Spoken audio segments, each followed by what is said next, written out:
L'information sur une pénurie de médicaments à Ziguinchor circule largement sur les sites d'information et sur les réseaux sociaux. L'une des sources citées dans cet article est le secrétaire général de la section Sintras de l'hôpital régional de Ziguinchor, Siméon Faye. Nous l'avons joint au téléphone, il confirme. Je confirme tout ce qui a été dit au niveau de la presse. Nous sommes dans les locaux de la pharmacie régionale d'approvisionnement, une entité de la pharmacie nationale d'approvisionnement. Elle a pour mission principale d'assurer aux populations l'accessibilité financière et celle géographique aux médicaments génériques et produits essentiels. Dr Angèle Malou est la chef de service régional chargée de l'approvisionnement en médicaments dans la région de Ziguinchor. Interpellée sur la pénurie annoncée, elle dément et précise. Rassurer les gens qu'il n'y a jamais eu de pénurie de médicaments, il n'y a jamais eu de rupture comme les gens le disent. Maintenant, une rupture, ça s'évalue, c'est à quel niveau? Parce que dans la gestion de stock, nous travaillons avec les structures de santé. Maintenant, ne pas trouver un médicament au niveau d'un poste de santé ou au niveau d'un district ou au niveau d'un hôpital, et que cela veut dire que toute la région est en rupture. Ça s'évalue, on ne le décrète pas. La rupture ne se décrète pas comme ça. Et c'est ça qui nous a un peu choqués, nous et mes collaborateurs pharmaciens. Depuis l'arrivée de la nouvelle direction, on a même doublé les rotations. Maintenant, tous les 15 jours, nous avons un transfert, c'est-à-dire la région de Ziguinchor reçoit tous les 15 jours un transfert et un transfert peut comporter 2 à 3 camions remplis de médicaments en fonction des besoins que moi j'aimais. Maintenant, les structures aussi, ils font de même.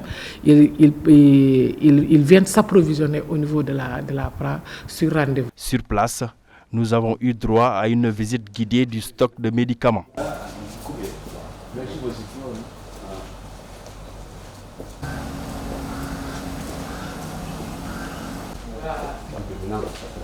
Même les produits qui sont censés être en rupture dans les kits césariennes, comme l'a dit Simon Faye, mais ces produits sont disponibles au niveau de l'hôpital, mais dans le dépôt vente.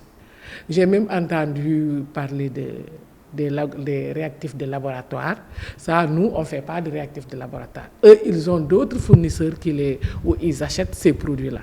Maintenant, s'ils sont en rupture de ces produits-là, vraiment, la PNA n'est pas impliquée. Nous avons une mission de santé publique et notre devise, c'est quoi? C'est d'assurer la disponibilité et l'accessibilité de ces médicaments à moindre coût au niveau de la population. Dr Romain Mingou, pharmacien et secrétaire général de l'association des pharmaciens de Ziguinchor, lève une nuance entre pénurie et rupture de médicaments. Merci.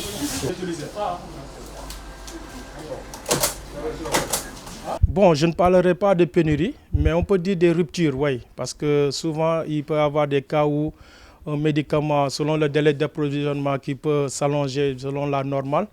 Et parfois aussi, il y a la demande qui est supérieure à l'offre, ce qui peut entraîner effectivement des cas de rupture.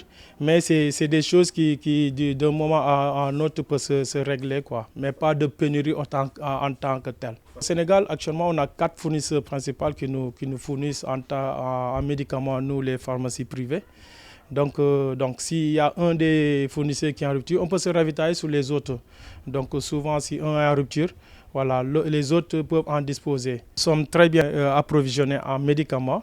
Voilà, donc comme je disais tantôt, c'est juste des ruptures passagères et que la demande peut se combler d'un moment à un autre, quoi.